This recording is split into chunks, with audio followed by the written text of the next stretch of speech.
The Locust God versus Leovold, Emissary of Trest.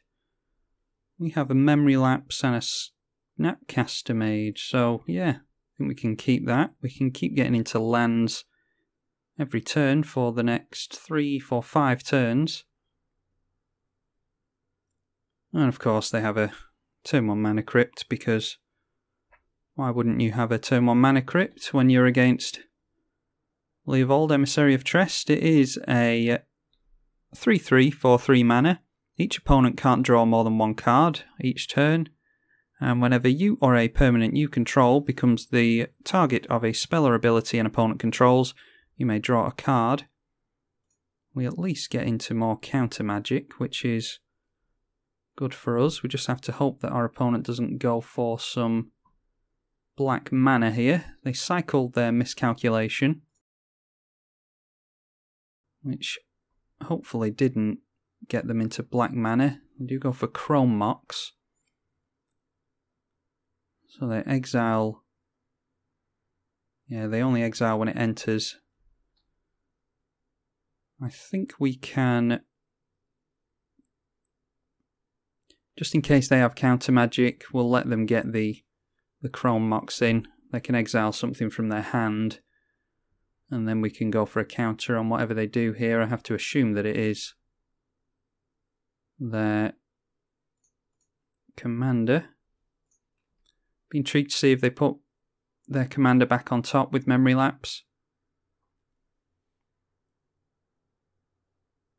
They have 2 free mana to get it out of the command zone with, thanks to the mana crypt, so they may well just put it back on top of their deck. That's exactly what they opt to do. Next turn we can go for mana drain, and then the turn after that we can Snapcaster Mage into mana drain if we want to.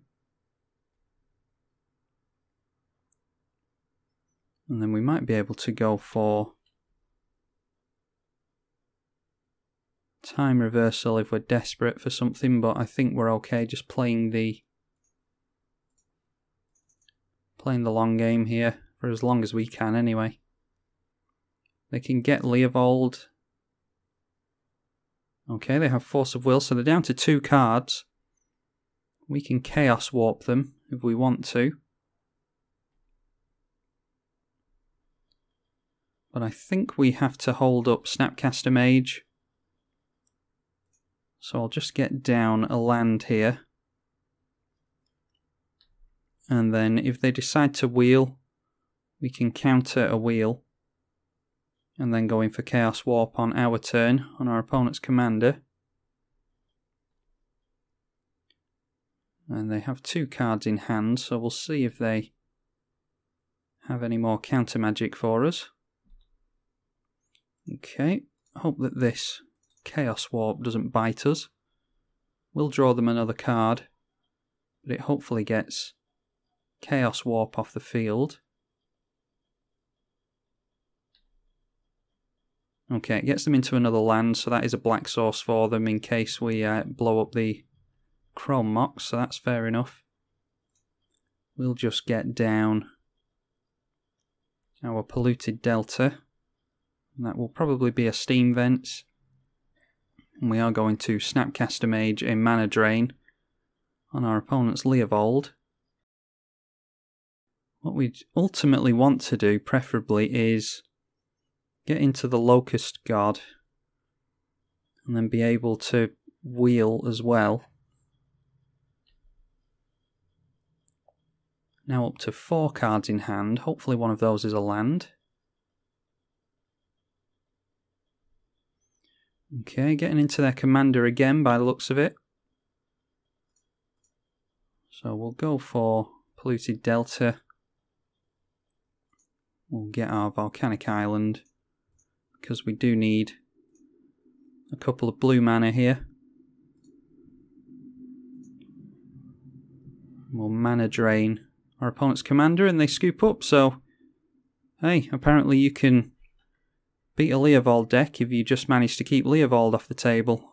Unfortunately, had to play a pretty control-y game, and that's actually quite a boring way to win.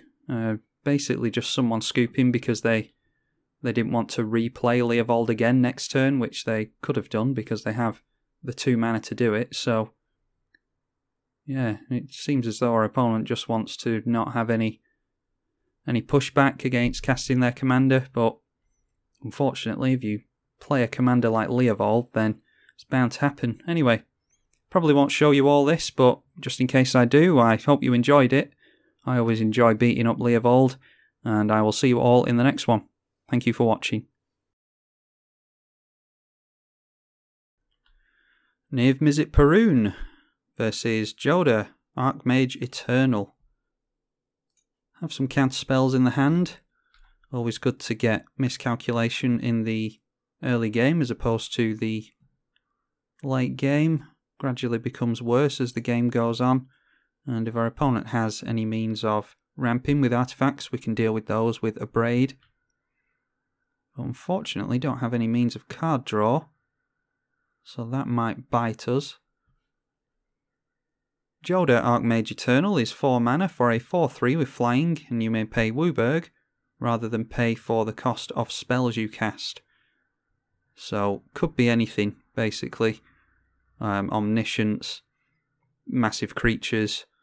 Yeah, just assume that it's something abrasive to play against. And speaking of abrasive to play against, Niv Mizzet Parun, 6 mana for a 5/5 dragon wizard that can't be countered. It has flying, and whenever you draw a card, it deals 1 damage to any target, and whenever a player casts an instant or sorcery, you draw a card.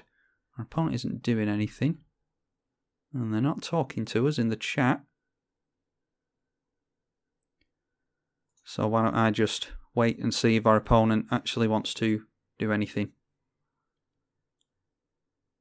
Okay, just as I say that, I was just about to fast forward the video, but they get down some ramp immediately. We will just go for, had we have been on the play, then that would have been much easier for us to deal with. We could have just gone into Spell Pierce. As it stands, we'll have to go for Abrade on turn 2. And we will Spell Pierce that, try and slow them down. And I imagine that their hand hinged solely on this mana crypt, so hopefully when we Abrade it, we will manage to slow them down considerably. And we can go for, we'll just go for our Sulphur Falls and Abrade. In fact, we'll see if they get bolted by it first. Might as well get 3 free damage in there.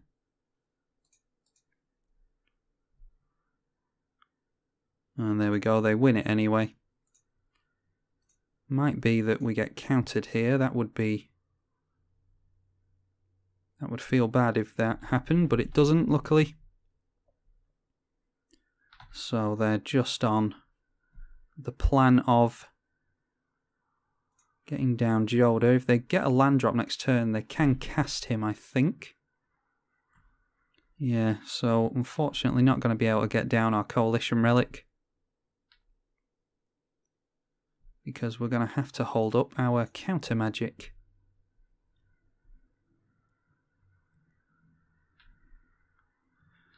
Okay, turns out we could have cast our Coalition Relic. We get to do it now, though.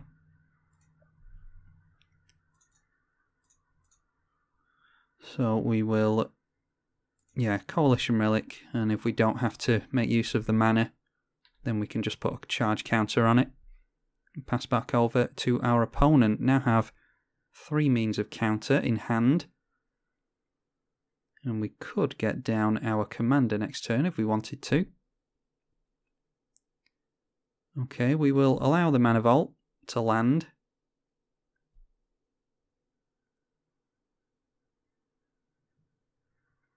Elspeth Tyrrell isn't something that I'm particularly keen on dealing with. So we'll go for Miscalculation, get rid of that while it's still of some use to us.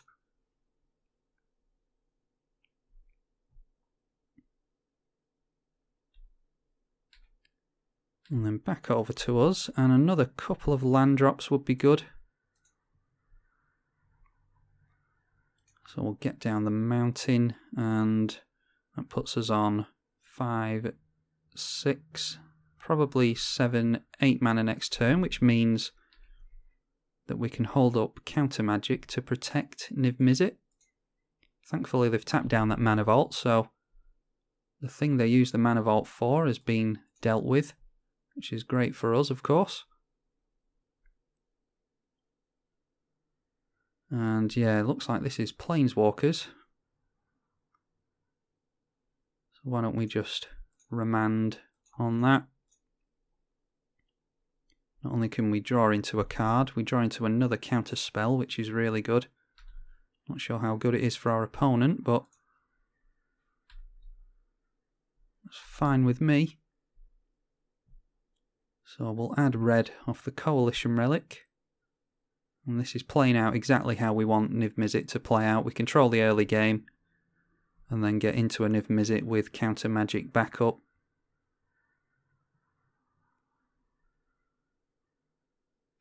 I'm not sure how effective Jodah is as a Super Friends commander. We've seen a couple of...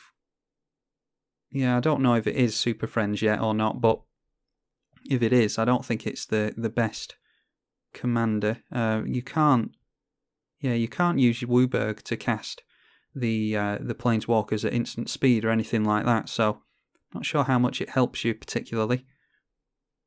But like I say, just because we've seen a couple of Planeswalkers so far doesn't mean that this is Super Friends necessarily. They were both token-based Planeswalkers, so it might be that this is some kind of token build.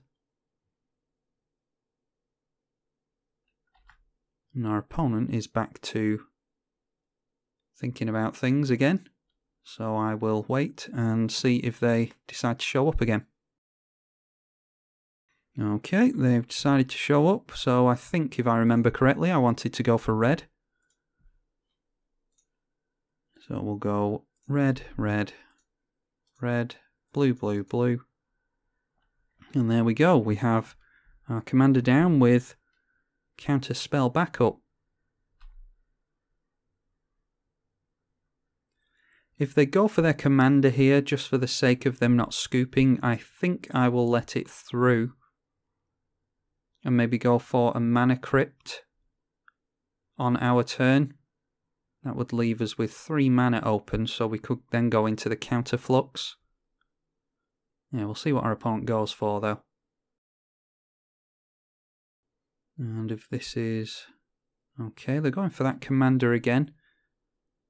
I think I'll let it land. I'm not too worried about that. Yeah, I'm not worried about that at all. We can ping that out whenever we feel like it. We'll just actually let our opponent do something this game. These types of decks can be quite annoying to play against, I think. But we're of course not just going to let our opponent do whatever they want. We'll go for red on that and we'll get into our chromatic lantern. And then I think if we just go for Sorin, that will force them to chump with the vampire.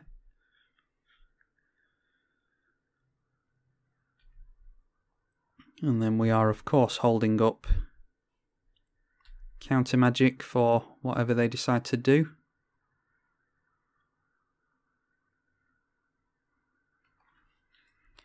Sorin Solemn Visitor is +1.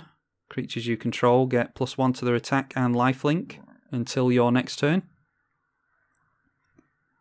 And you can put a 2/2 vampire with flying out, and then you get an emblem. At the beginning of your opponent's upkeep, that player sacrifices a creature. That's an emblem we certainly want to keep them off.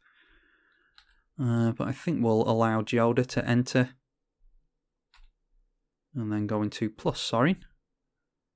And that of course isn't the right play. I should have Cryptic Command, ping Sorin, kill both of them, but I want our opponent to not scoop on us, because I'm having some trouble getting games on the go with this commander. So we'll go return target permanent to its owner's hand and draw a card. So we will return Jodah. And we'll end up drawing 2 cards here, which will allow us to kill Sorin. So the end result is the same, and that's exactly why I didn't want to do what I said I was going to do. Yeah, pretty difficult to get some games in with Niv Mizzet, but I might add this to another game and splice 2 lesser videos together. I don't like to do that, but needs must. So there's Niv Mizzet Parun, another win in the books for Niv Mizzet. I'm tribalkai on the EDH channel. Thank you for watching.